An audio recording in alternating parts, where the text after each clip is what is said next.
Hi, and welcome to this video. I hope you are having a great day. We're going to talk a little bit about Bitcoin and Lightning. And I picked this out because I know that a lot of people out there are not familiar with the Lightning Network and what in the world does Lightning and Bitcoin have to do with each other. Well, there was recently a news article that says that you can now buy Lightning-powered Bitcoin with a credit card. And that is a significant advancement.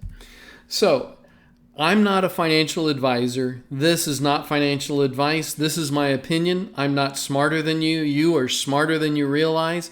Do not trust what I say. Do your own research.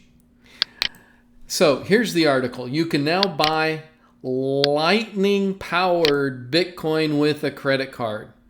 Now, the feature is made possible thanks to a partnership with fiat crypto broker MoonPay is available to users in 35 countries. According to the company, it simplifies the currently long-winded procedure for Lightning payments. Really briefly, I'm going to tell you that Lightning is a way to improve the speed at which Bitcoin transactions happen. And in a couple of minutes, we're going to drill into some more details about that. But before we get to the details about the Lightning Network, let me tell you a little bit more about what's going on. Lightning is seen by many in the blockchain industry as solving Bitcoin's scalability issues, but it remains experimental technology and users can potentially lose money during transactions due to undiscovered bugs, say security experts. So I noticed that they put in the word potentially. I haven't heard of any situations where that's happened, but I also may not have done enough research to actually have found where people lost money using Lightning.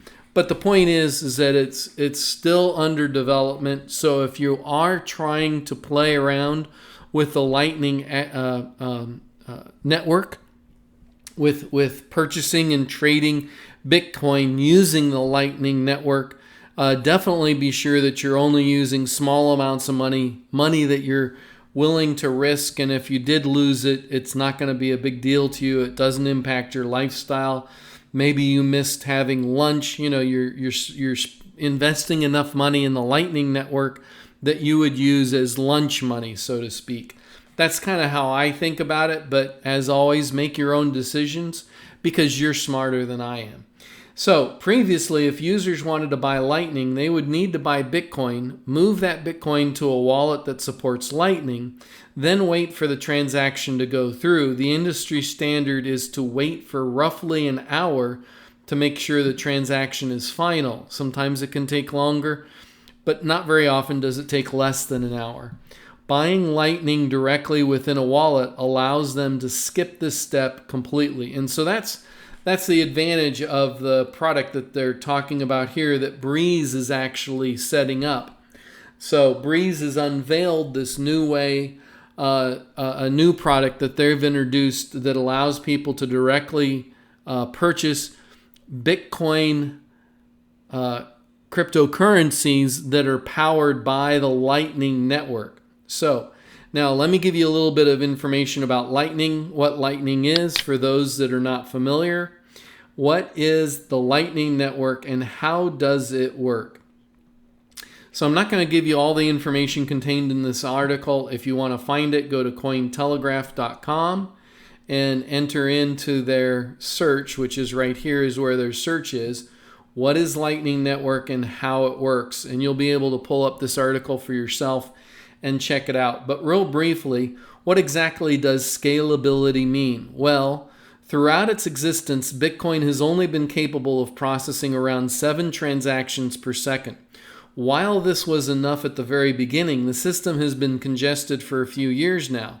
As a result, transactions take a long time to process and transaction fees are extortionate. If Bitcoin is ever to become a fully fledged alternative to currently existing payment systems, it will obviously need to be able to compete with them. As of now, it's not even close.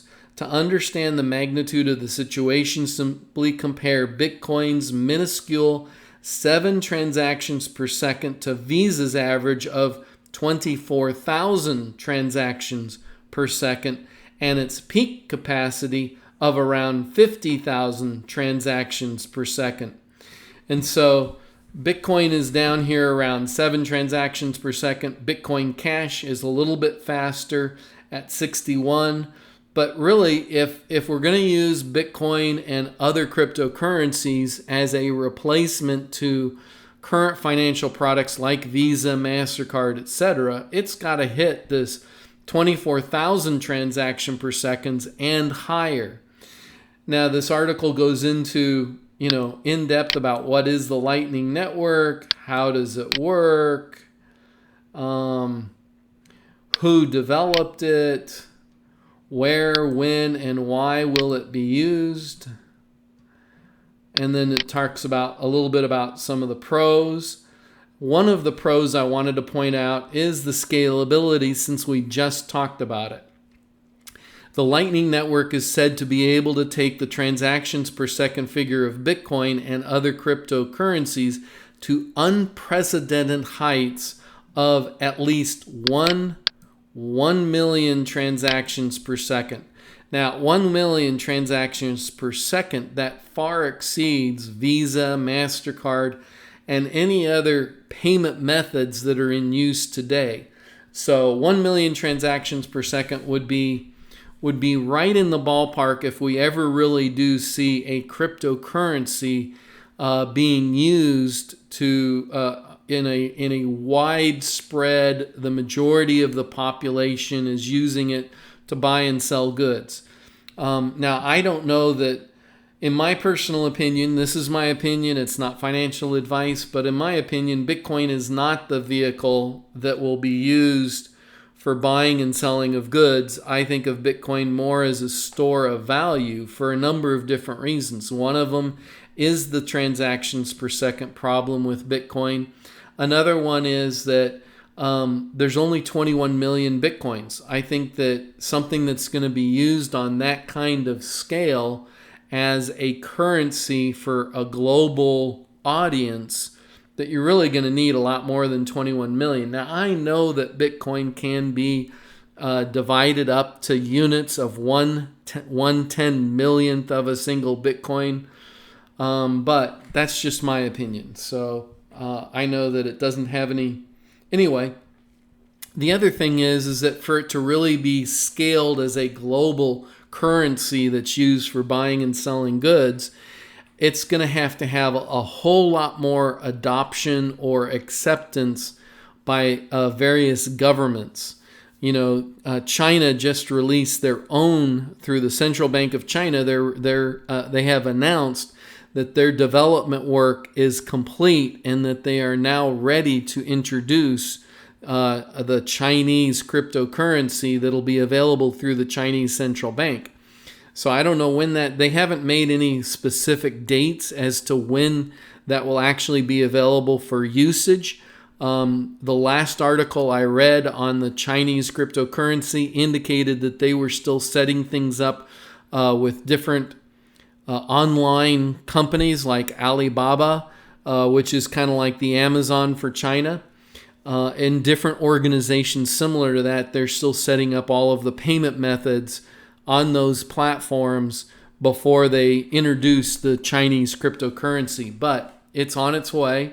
It will be here soon, and I think it'll be more of a government-regulated coin, similar to maybe the European Union coming out with their own cryptocurrency. I think those sorts of things are going to be far more likely to be used in a wide scale, purchasing of buying and selling goods rather than Bitcoin. And who knows, maybe even the Facebook's Libra coin will kind of take that position as well, as far as being a wide-scaled, widely used cryptocurrency. So, in conclusion, I want to say, how can I be of service to you?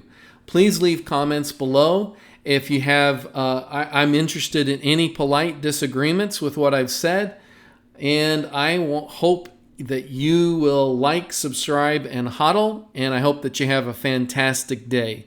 Thanks for watching, and we'll talk to you really soon.